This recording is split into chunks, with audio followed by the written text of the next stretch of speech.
Bem, pessoal, achei uma pergunta bem interessante. Eu fiz vários vídeos aqui desse cenário de fim da pandemia e muita gente pergunta assim, Júlio, qual é o papel do OMS, né? Se os países já voltaram à sua normalidade, não tem nenhuma medida a mais, por que o OMS não decreta o fim da pandemia, né?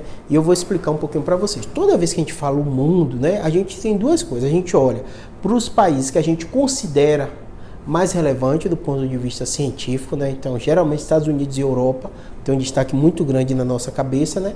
E o país que você mora, né? No caso da gente, o Brasil, né? Mas lembre que quando a OMS está analisando, ela está olhando o mundo como um todo. E o OMS, por ser um órgão político que agrega vários países, ele tem uma visão um pouco diferente da nossa, dos Estados Unidos e da Europa, né?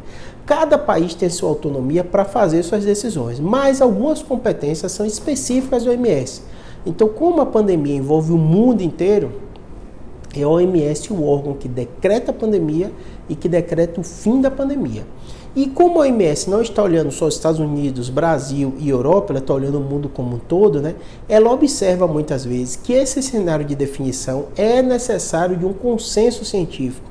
Então ela vai pegar especialistas de vários países que vão se reunir, vão se encontrar e vão definir. No caso do fim da pandemia, a gente teve um problema que foi um cenário que parecia que a pandemia ia ser decretada o fim no início do ano, mas como foi próximo ao boom de casos da China, a OMS recuou e optou por não decretar o fim da pandemia e deu vários alertas e explicações por quê, né? Mas claramente o que mais preocupou foi o boom do caso da China e a falta de transparência desses dados, né? E agora o que a gente está vendo é que o mundo inteiro está homogêneo no cenário de redução de número de casos, redução do número de mortes e aumento da vacinação, inclusive na bivalente na maioria dos países do mundo.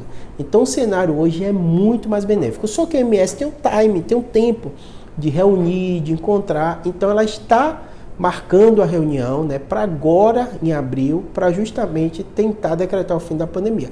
Ah, Júlio, já tem data, já tem horário, já tem tudo? Ainda não, mas todo o cenário é desenhado por isso. E lá, quando ela não decretou o fim, janeiro, fevereiro mais ou menos, ela já anunciou que tinha uma nova reunião com a mesma pauta, fim da pandemia. E é muito provável que vai ser declarado. Tá bom? Entenderam mais ou menos que essa confusão? Se o mundo já está normal, o Brasil já está tudo normal, a Europa, os Estados Unidos tudo normal, por que não decreta o fim da pandemia? Por causa disso. Tá bom? Espero que tenha